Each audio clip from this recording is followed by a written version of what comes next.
Et je propose que la séance continue et on va voir les traditionnels comptes rendus de la semaine passée par notre secrétaire perpétuel.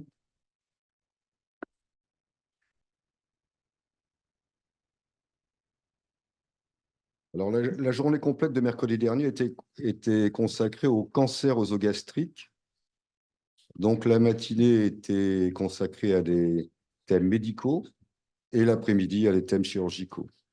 Donc, la matinée a été consacrée aux aspects anatomopathologiques par le docteur Renaud de la Pitié, puis au traitement endoscopique par le professeur Rami de l'HEGP, au traitement des tumeurs œsogastriques localisées par le professeur Zahanan de l'HEGP, à la radiothérapie par Florence Huguet de Tenon, puis la chimiothérapie, immunothérapie et traitement ciblé, le docteur Pal de Beaujon. Enfin, Thierry André a posé les conclusions de tous ces aspects médicaux et en particulier des difficultés anatomopathologiques qui traduisent des difficultés pour avancer dans le traitement de cette pathologie.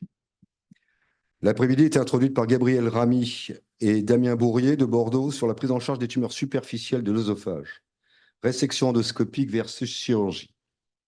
La résection par dissection sous-muqueuse est diagnostique et permet de juger de l'infiltration. Pour les carcinomes T1B sous-muqueuse premier stade et les cancers épidermoïdes T1A, M3, le risque d'envahissement ganglionnaire est de 15% et justifie de discuter une surveillance étroite ou un traitement complémentaire, œsophagectomie de rattrapage ou radiochimiothérapie. Des décisions difficiles pour une survie attendue autour de 70% à 5 ans. Guillaume Pissen de Lille, quelle place pour la préservation d'organes dans le cancer de l'œsophage en 2024? Pour les carcinomes épidermoïdes, 2 études montrent que la survie est identique à 2 ans entre radiochimiothérapie seule et radiochimiothérapie plus chirurgie. En cas de mauvais répondeur, la chirurgie permet de retrouver une survie identique. En cas de bon répondeur et récidive, la chirurgie est indiquée dans les centres experts si le patient a eu moins de 55 grès.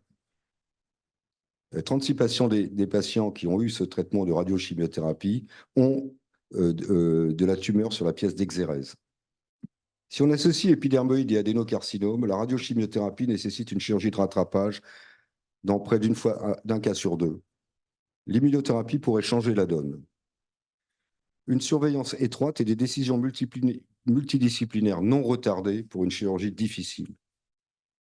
Alexandre Chaline de Saint-Louis, gastrectomie, œsophagectomie, voie d'abord technique chirurgicale. La nutrition entérale et la kinésithérapie diminuent les complications.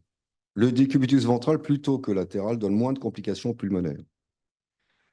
Pour les gastrectomies, la laparoscopie diminue les complications post-opératoires et les durées de séjour, mais augmente les sténoses après gastrectomie totale. La laparoscopie, thoracoscopie diminue les complications pulmonaires, ne modifie pas les résultats carcinologiques dans les études prospectives contrôlées. Il semble qu'il existe une augmentation des fistules par laparoscopie ou par assistance robotique.